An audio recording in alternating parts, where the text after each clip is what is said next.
2025 ഇന്ദിരാഗാന്ധി സമാധാന പുരസ്കാര ജേതാവ് ഗ്രാസ മാർഷൽ, മൊസാംബിക് മുൻ പ്രസിഡന്റ് സമോറ മാർഷലിന്റെയും ദക്ഷിണാഫ്രിക്കൻ മുൻ പ്രസിഡന്റ് നെൽസൺ മണ്ടേലയുടെയും ഭാര്യയായിരുന്നു ഇവർ.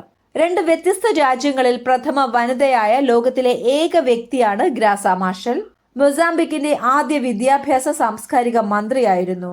അന്താരാഷ്ട്ര സമാധാനം, നിരായുധീകരണം, വികസനം എന്നീ മേഖലകളിലെ മികച്ച പ്രവർത്തനങ്ങൾക്കാണ് ഈ പുരസ്കാരം നൽകുന്നത്.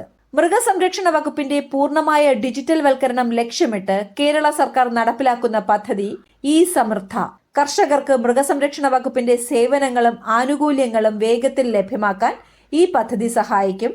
കന്നുകാലികളുടെ വിവരങ്ങൾ, ചികിത്സാ വിവരങ്ങൾ എന്നിവ ഡിജിറ്റലായി സൂക്ഷിക്കുന്നു. ലിവ് ഇൻ റിലേഷൻഷിപ്പുകളെ ഗാന്ധർവ വിവാഹമായി പരിഗണിച്ച് സ്ത്രീകൾക്ക് നിയമപരിരക്ഷ ഉറപ്പാക്കണമെന്ന് നിരീക്ഷിച്ച ഹൈക്കോടതി, മദ്രാസ് ഹൈക്കോടതി, പങ്കാളികൾ പരസ്പര സമ്മതത്തോടെ ഒന്നിച്ചു ജീവിക്കുന്ന രീതിയാണ് പുരാണങ്ങളിൽ ഗാന്ധർവ വിവാഹം എന്നറിയപ്പെടുന്നത്.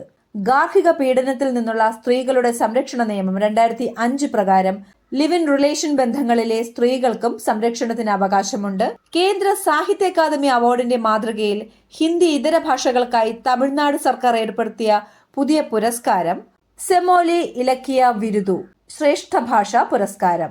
സെമ്മോലി ഇലക്കിയ വിരുദു, അതായത് ശ്രേഷ്ഠ ഭാഷാ പുരസ്കാരം. ഇന്ത്യയിൽ ആദ്യമായി ശ്രേഷ്ഠ ഭാഷാ പദവി ലഭിച്ച ഭാഷ തമിഴാണ്.